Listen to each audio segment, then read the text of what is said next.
Bonjour, bienvenue dans cette vidéo qui a pour thème le glaçage royal et plus spécifiquement le test de la préparation du glaçage royal avec la meringue en poudre de chez Funcakes. Pourquoi ce test? Sur l'emballage, il est précisé que la meringue en poudre de chez Funcakes ne peut pas être utilisée dans les recettes de glaçage royal. Mais en même temps, on a Wilton, qui était notre grand fournisseur de meringue en poudre pour glaçage royal précédent, qui ne livre plus en Europe. Donc, il était important de tester ça. On a une autre poudre de meringue qui vient des États-Unis et qui est faite pour faire du glaçage royal. Mais on voulait aussi quand même avoir une deuxième option, surtout que en ces temps de pénurie de produits, on préfère avoir deux options plutôt qu'une. Au niveau de la recette, étant donné qu'il n'y a pas une recette officielle sur le site Funcake, on s'est rabattu sur la recette de Wilton et on l'a testée. Vous trouverez d'ailleurs le lien de la recette en bas dans la description.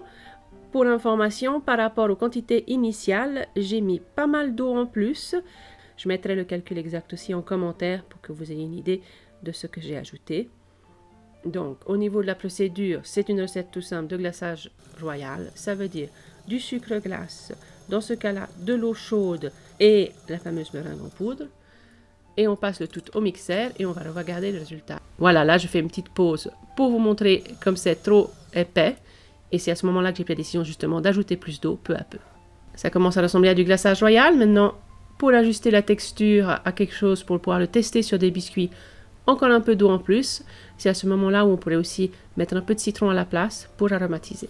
Quand vous faites des tests, n'oubliez pas d'annoter la recette. Comme ça, ensuite, la prochaine fois, vous savez exactement ce qu'il vous faut. Après 2-3 tests, la texture me semble tout à fait convenable. Il est temps de sortir les biscuits et de tester tout ça à la poche à douille, à la petite bouteille en coloration, pour voir ce que ça donne. Ma supposition, c'était peut-être c'était trop épais pour que ça donne un glaçage royal fluide. Alors, on va tester avec une douille 2, qui est la standard un peu pour la décoration de biscuits, mais aussi surtout avec une plus fine, une 1, pour voir si c'est ça le problème. Je sens un peu de glaçage royal dans les différents bols, et c'est parti pour un peu plus d'eau dans celui-là qui va me servir au remplissage. Un peu de coloration aussi pour voir ce que ça donne. Voilà, je cherche un peu mes douilles, je les perds. Donc la petite bouteille avec le glaçage royal plutôt fluide, c'est la douille 2. Et dans ma poche à douille, le blanc un peu plus épais avec la douille 1. Quand il vous reste du glaçage royal, vous le mettez bien dans un bol avec le film à contact, parce que l'ennemi de ces douilles assez fines, c'est les petits grumeaux secs qui vous bougent tout et peuvent gâcher votre dessin si tout d'un coup il y a tout qui sort d'un coup. Donc les contours, des petits essais, des petits smileys, un peu comme ça pour voir la texture, ça a l'air raisonnable. Ensuite le remplissage.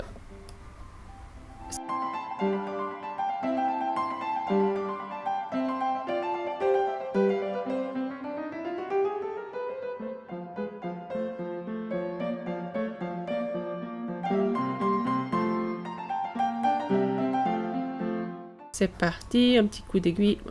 Désolée, mes doigts bougent beaucoup. Un petit coup d'aiguille, on tapote un peu. Voilà, ça a l'air... au premier regard, ça a l'air de tenir la route. Maintenant, on va tester peut-être que le souci arrive au séchage. Donc, on va tester le séchage. Moi, je fais ça dans la déshydratateuse.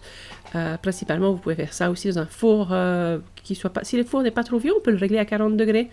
Donc, un four à chaleur tournante à 40 ou au minimum peut aussi convenir. Vous pouvez aussi vous référer au mode d'emploi de votre four s'il y a un mode séchage, justement. Donc voilà, là, ils vont rester 1 heure et on va voir comment ils sont. Oups, ils n'étaient pas encore vraiment secs, mais ils ont l'air lisses. Le blanc a bien séché, il est bien dur. J'en ai 1 ou 2 qui ont fait un peu des petits défauts. Alors, je ne sais pas si... Ça faisait longtemps que je n'avais pas fait des biscuits. Pas de raison claire de ne pas l'utiliser pour le glaçage royal. Donc, je vous laisse faire vos essais, surtout si vous êtes, on va dire, plus technique et faites des choses plus compliquées en relief. Ça, je ne sais pas si on va y arriver. J'ai fait des choses assez simples juste pour voir, juste au niveau vraiment débutant et amateur, si la recette est faisable. En attendant, donc, à vos fours, ou dans ce cas-là, plutôt à vos poches à douille, faites vos essais, faites des biscuits, et on se retrouve bientôt en ligne ou en boutique.